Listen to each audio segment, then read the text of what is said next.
নমস্কার, আপনারা দেখছেন স্পষ্ট বার্তা।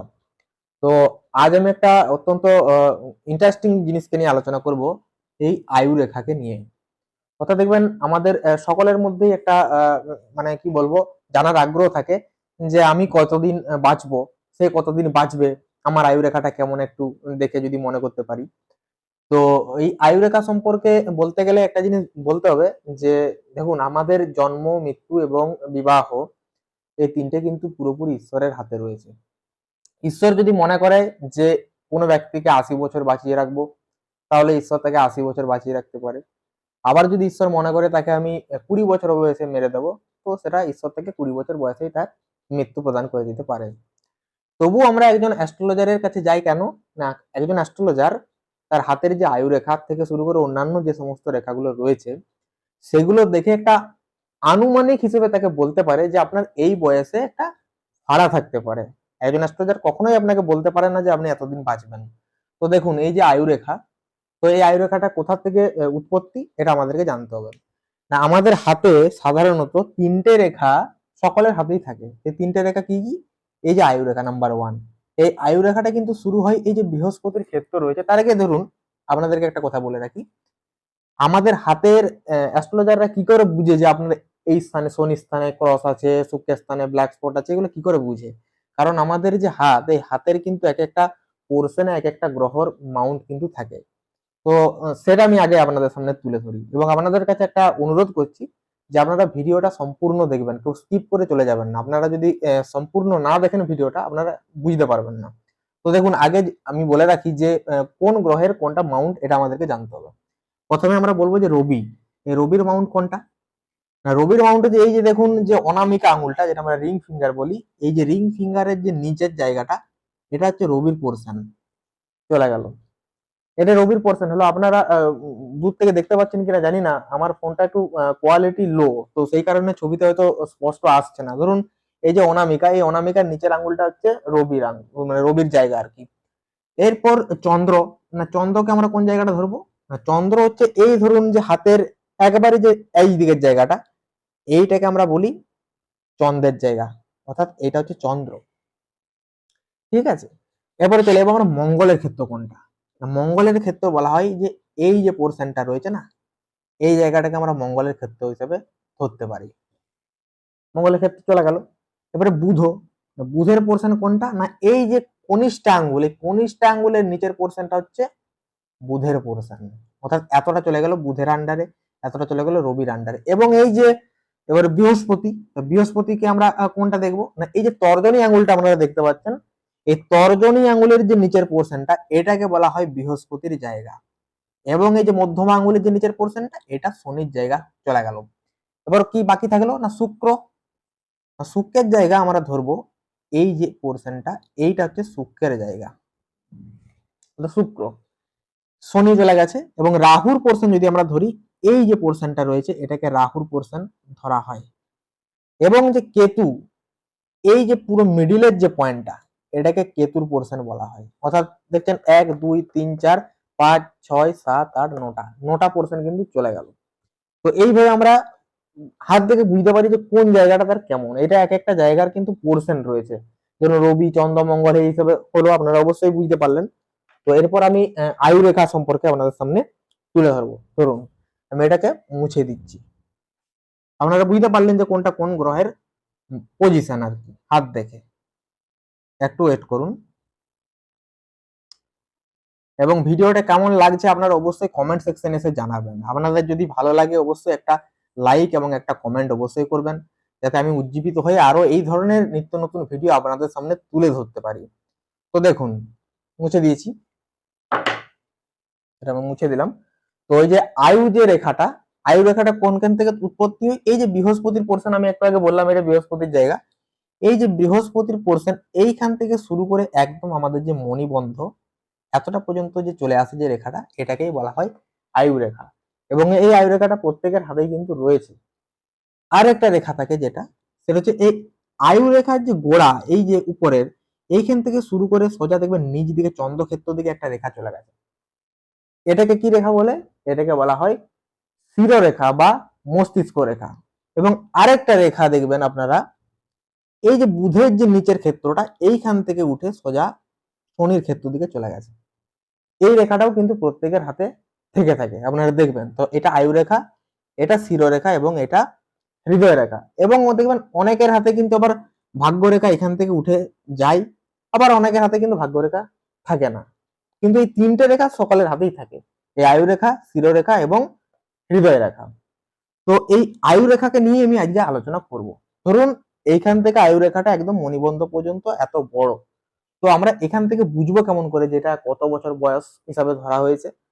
না, আমরা একটা আয়ু রেখাকে সম্পূর্ণ 100 বছর হিসেবে ধরি। পুরো আয়ু রেখাটা হচ্ছে 100 বছর।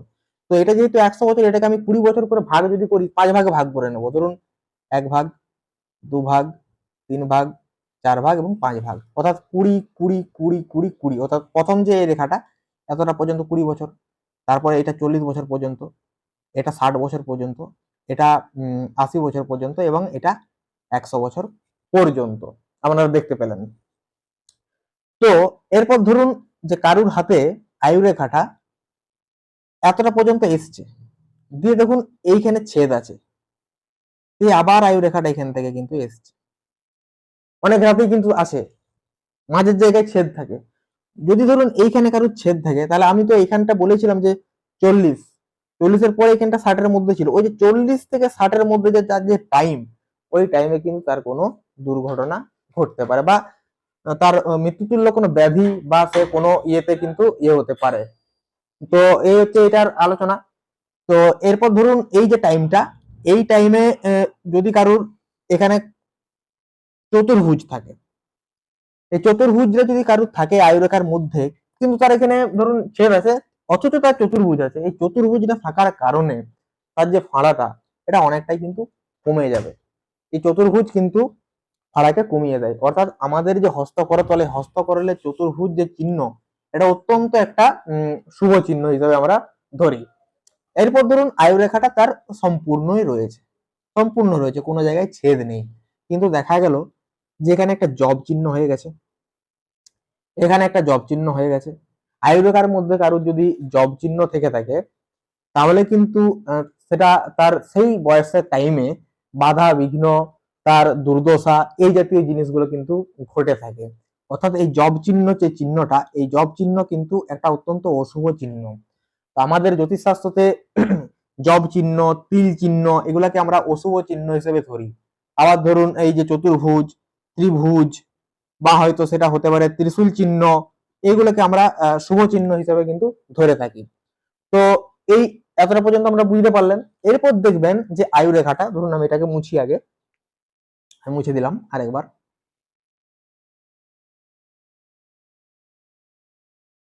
ধরুন এই যে আয়ু রেখাটা এসছে এতটা, অনেকের হাতে দেখবেন আয়ু রেখার পাশে আরেকটা কিন্তু হালকা করে রেখা, এরকম করে হালকা হালকা হালকা হালকা করে একটা রেখা কিন্তু থাকে আয়ু রেখার পাশে, আপনারা মিলিয়ে দেখুন।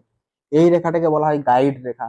আপনার আয়ুতে যে ওই যে আমি একটু আগে বললাম যে ধরুন কোনো যদি জব চিহ্ন থেকে থাকে, সেই টাইমে দুর্দশা বা হয়তো তার কোনো বাধা বিঘ্ন, এছাড়া তার শারীরিক কোনো অবনতি যদি ঘটে, কিন্তু তার সাথে যদি এই যে গাইড রেখাটা যদি থাকে, ওই ফাঁড়াগুলোকে কিন্তু কাটিয়ে দেয় আবার এই গাইড রেখাটা। বুঝতে পারছেন? এরপর দেখুন এই যে আয়ুরেখা, এই আয়ুরেখা থেকে যদি কোনো রেখা সোজা এই যে শনির ক্ষেত্র থেকে যদি কোনো রেখা এসে আয়ুরেখাটাকে এইভাবে ছেদ করে দেয়, তখন আপনি ওই যে যে টাইমটা আমি করেছিলাম 20 20 20 করে ভাগ করে, আমি একটু ভাগ করে নিই। তো ওই টাইমের মধ্যে দেখবেন সেইরকম জাতক জাতিকার মধ্যে কিন্তু একটা যে কি বলবো, তার বাধা বিঘ্ন কিন্তু তার জীবনে সেই সময় ঘটে যাবে। সেই টাইমে সে কিন্তু এমন কোনো সিচুয়েশনের মধ্যে পড়বে, সেটা জীবনে সে কোনোদিন পড়েনি। সেই টাইমে শনি তাকে যাবতীয় প্রবলেম কিন্তু শনি তাকে সেই মুহূর্তে দেবে, এবং সেই মুহূর্তে তার হাত পা ভেঙে যাওয়ার কিন্তু একটা সম্ভাবনা থাকবে, এবং কোনো উচ্চ জায়গা থেকে সে কিন্তু পতন হয়ে যেতে পারে, অর্থাৎ সে কোনো উঁচু জায়গা থেকে পড়ে যেতে পারে, এবং সেই পড়ে যাওয়ার কারণে তার কিন্তু হাত পা ভেঙে যেতে পারে। এবার ধরুন এই রেখাটা থাকলো, কিন্তু এই রেখাটা আমি এখানে মুছে দিচ্ছি। ধরুন আপনার এই রেখাটা ছিল, কিন্তু আমি অন্য রেখা সুবিধার্থে এটাকে মুছে দিলাম। ধরুন আপনার এই রেখাটা থাকলে এটা হয়, আমি একটু আগেই বললাম। এরপর ধরুন এই যে আয়ু রেখা, এই আয়ু রেখা থেকে কোনো রেখা যদি আড়াআড়ি ভাবে এই যে চন্দ্রের পোর্শনের দিকে চলে আসে, তখন কি হবে? চন্দ্র হচ্ছে জলের কারক গ্রহ, আমরা এর আগের ভিডিওতে আলোচনা করেছি না, সেই রূপ জাতক জাতিকা কিন্তু জল থেকে খুব লাভবান হতে পারে সেই টাইমে। অর্থাৎ সে কিন্তু বিদেশ ভ্রমণ পর্যন্ত করিয়ে দেয় এই রেখা যদি কারোর থেকে, আয়ু রেখা থেকে কোনো রেখা যদি চন্দ্রকেন্দ্র পর্যন্ত আসে সেই টাইমে কিন্তু তার বিদেশ ভ্রমণ পর্যন্ত হতে পারে। এছাড়া সেটা কিন্তু জলপথে ভ্রমণ হতে পারে। এতটা পর্যন্ত বুঝতে পারলেন। এরপরে কোন রেখা যদি ধরুন বৃহস্পতির ক্ষেত্র থেকে কোনো রেখা এসে আয়ু রেখাকে এইভাবে ছেদ করে যায়, তাহলে সেই টাইমে সেই জাতকের জীবনে কিন্তু প্রচুর অর্থ আসবে, প্রচুর সেই টাইমে সে মান সম্মান খ্যাতি প্রতিপত্তি অর্জন করতে পারবে, বৃহস্পতি থেকে কোনো রেখা এসে যদি আয়ু রেখাকে ছেদ করে। আবার অনেকের দেখবেন এই বুধ ক্ষেত্র থেকে কোনো রেখা এসে আবার এই আয়ু রেখাকে ছেদ করে দিয়েছে। এই বুধ ক্ষেত্র থেকে যদি কোনো রেখা এসে আয়ু রেখাকে ছেদ করে, তাহলে বুঝে নিতে হবে যে সেই টাইমে সেই রূপ জাতকের ব্যবসায় প্রচুর উন্নতি হবে। সে যদি যে কোনো ব্যবসাতেই থাকুক না কেন, সেই ব্যবসাতে সেই সময় তার উচ্চ শিখরে সে পৌঁছে যাবে, যদি কারোর এই বুধ থেকে কোনো রেখা এসে আয়ু রেখাকে ছেদ করে।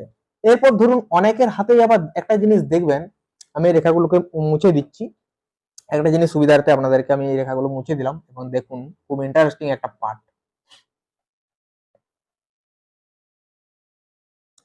এই যে আয়ু রেখা, ধরুন এটা আয়ু রেখা, এটা হৃদয় রেখা এবং এটা শিরোরেখা। তো অনেকের হাতে দেখবেন এই যে শিরোরেখা এবং এই যে শিরোরেখা এবং এই যে হৃদয় রেখা, এই দুটো অ্যাটাচ হয়ে গেছে একসাথে। অনেকের হাতেই দেখতে পাবেন এরকম ভাবে অ্যাটাচ হয়ে গেছে, এবং সেই সাথে আয়ু রেখাটাও অ্যাটাচ।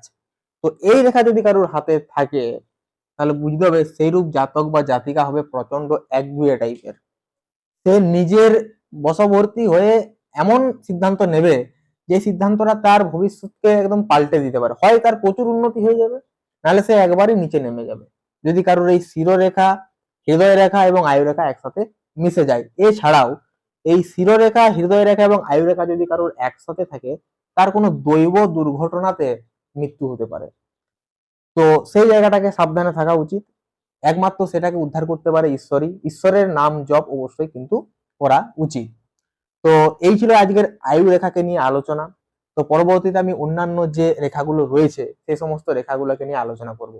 এবং যারা চ্যানেলের নতুন তারা অবশ্যই চ্যানেলটিকে সাবস্ক্রাইব করে সঙ্গে থাকবেন, যাতে এই ধরনের আরো নিত্য নতুন ভিডিও আমি আপনাদের সামনে তুলে ধরতে পারি।